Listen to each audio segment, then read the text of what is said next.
from our from the gene through messenger RNA items all the way to proteins and metabolites. And hopefully then what we're looking at is a multi-omics approach to add to our signature along with imaging and the psychosocial measures that we're already looking at. So I'll push this back to Tor because he's an imaging expert. I'll just tell you a little bit about the imaging biomarkers. One of the unique things about this study is that this will be the first study to our knowledge that assesses multi-omics biomarkers and neuroimaging and other measures of function at scale in thousands of people pre and post pain. So it's really a rare opportunity to link data across types of data. Our imaging biomarkers are centered around multiple image types collected in an MRI scanner. So there is a structural brain image, actually two types of structural brain images, an anatomical image that you see here, and a diffusion weighted image, that's DWI. And that is useful for analyzing gray matter density in the first case and identifying and quantifying integrity of white matter tracks in the second case. We also have functional MRI, both the ever popular resting state MRI where people do nothing in the scanner and cuff pain evoked MRI and a post-cuff rest as well. Some of our primary biomarkers, again, these are the pre-identified markers from the literature, include things like reduced gray matter volume in the medial prefrontal cortex, reduced connectivity in so-called limbic or affective and motivational pathways between the amygdala, nucleus accumbens, and medial prefrontal cortex, increased connectivity between some of these regions and somatosensory regions that are known to encode aspects of pain and receive input from the periphery, and also evoked responses to cuff pressure in the scanner in several predefined measures related to pain. Right. So I'll quickly go through the last of these slides. Again, we're using two populations. We're using those post-thoracotomy or thoracic surgery, and those before and after total knee replacement. We're aiming to collect 1,400 individuals per cohort. So that's a total of 2,800 individuals. It's a lot of people. And this is really unique. We have two cohorts. We have one that generally has pain before the surgery, and we have another one that generally does not have pain before the surgery. So that will give us an interesting perspective on the transition from acute to chronic pain. Our protocol, again, will be to collect most of these things preoperatively. We will collect measures immediately postoperatively for the first 4 weeks. They'll give a daily trajectory of pain and other outcomes. We'll again collect at 6 weeks, 3 months, and then our primary outcome is at 6 months. Right now, we've enrolled 391 people, so we're very excited about that. We've just finished bringing on the second group, a number of sites out at Michigan, and we expect to have enrollment completed in the next couple of years.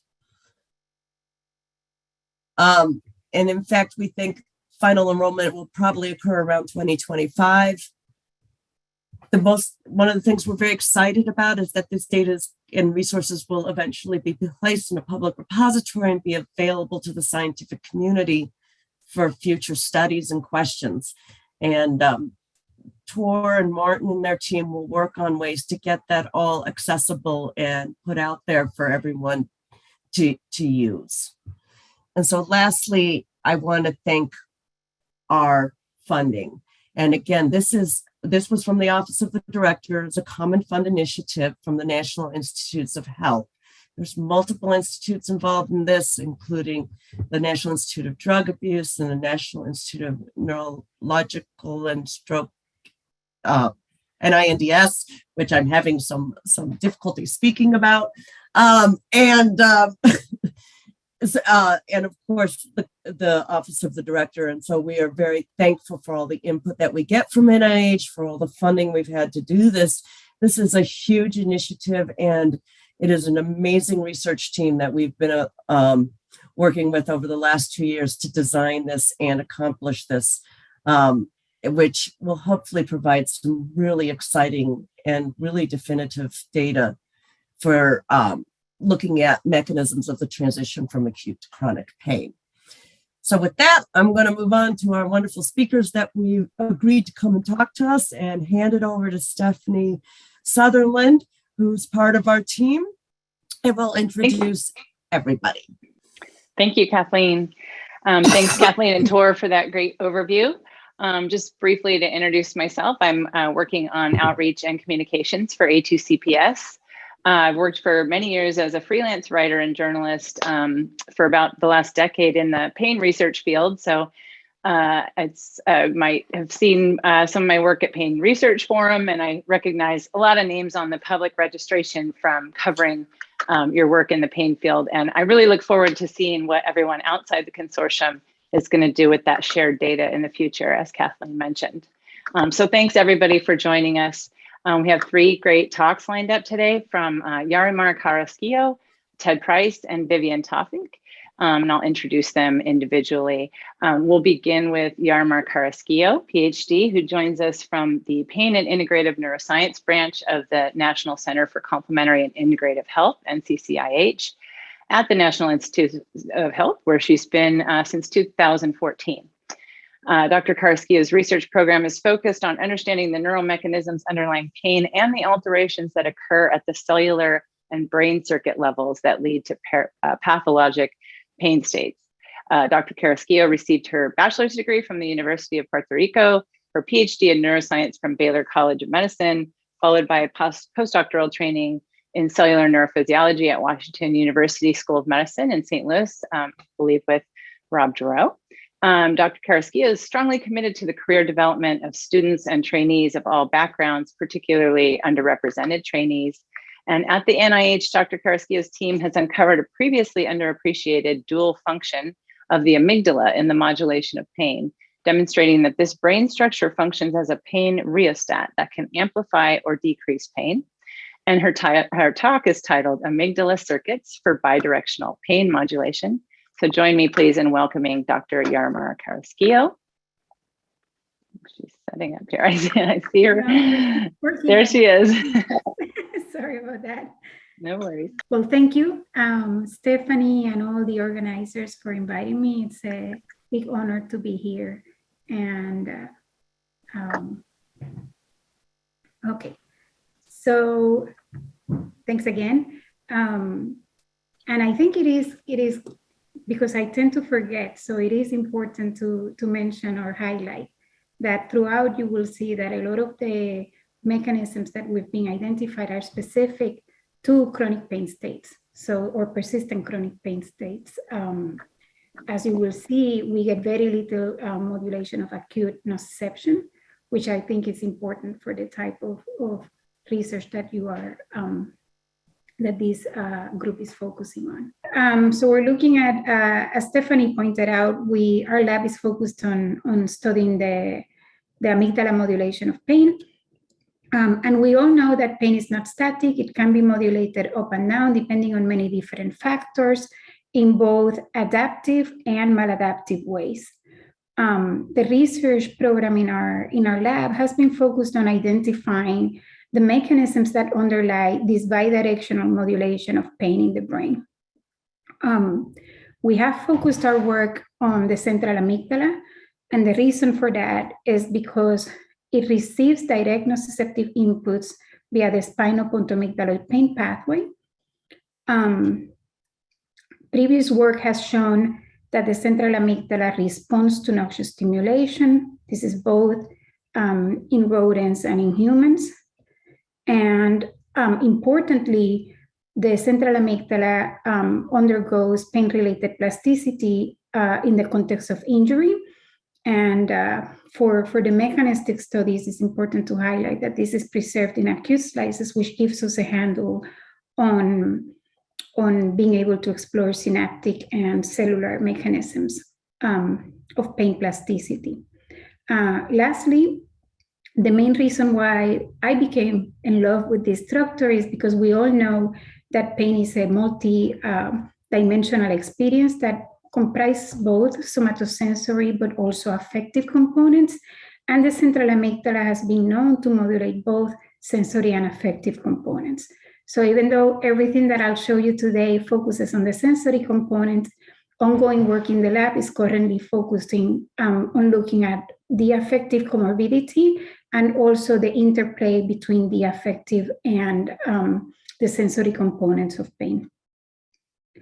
So for the last about 20 years, the central amygdala has been focused, or the research has been focused as the amygdala as a pronoceceptive center in the brain. And in many reviews and in many different papers, it's even described as the nociceptive amygdala. I have contributed to this work together with other researchers, and we've shown that central amygdala contributes to pain hypersensitivity, pain and affective comorbidities, pain and fear, all the bad stuff related to pain. When I started working on the amygdala way over 20 years ago, we didn't know much about the nociceptive amygdala per se, but there was a lot of studies that were, no one called it the analgesic amygdala, but I call it the analgesic amygdala because a lot of the previous studies in the 80s and 90s were focused on the function of the amygdala as an anti-nociceptive site in the brain, so that it would be modulating different types of analgesia induced by stress, environmental factors, morphine, and different components. So I've always been puzzled by these seemingly contradicting functions of the CA. And when I started working at the NIH as a principal investigator, I decided to tackle this. And my hypothesis was that perhaps both of these views were correct, and that the central amygdala was able to do both, increase and decrease pain, and that the mechanism would be depending on circuits and cell types. So to begin tackling this, we first look at what is the composition of the CA. And the very first thing we saw is that all the neurons in the CA are GABAergic. So that immediately told us that it's not a matter of specific neurotransmitters because it's all GABAergic, and that the dual modulation might be mediated by other factors. Now, what we did know at the time is that there were the central amygdala, with many other brain structures, it's composed of many genetically distinct cells. And the two genetically distinct populations that caught our interest were the PKC delta expressing, shown here in cyan, and the somatostatin expressing, shown in red, in the CA. And the reason for this is because these two populations of cells constitute most of the central amygdala, but as you can see by this picture, they're almost mutually exclusive, so that we have neurons that either express PKC delta or express somatostatin. And they're all intermingled, which also was a really neat way of trying to identify if these genetically distinct cells were differentially contribute to modulation of pain. So our specific hypothesis was that modulation of pain-related behaviors in the central amygdala is cell type and circuit specific. In the lab, we use multidisciplinary approaches to study the modulation of pain at different levels. Everything we do is in mouse behavioral models. So we start with characterizing the behavior models and then coupling with anatomical and histological approaches, as well as slice electrophysiology, to try to get correlational observations that are related to the behavior. But then we always like to come back into the behavior, onto the whole animal again, and using chemogenetics and optogenetics approaches, we can then test if the correlations that we observed from the histology and cellular data have any functional significance in the behavioral output of the animal. So what I'll show you today is mainly just to give you a taste of the of the different areas that we cover and how we tackle questions in the lab. I will start by showing you work that we have done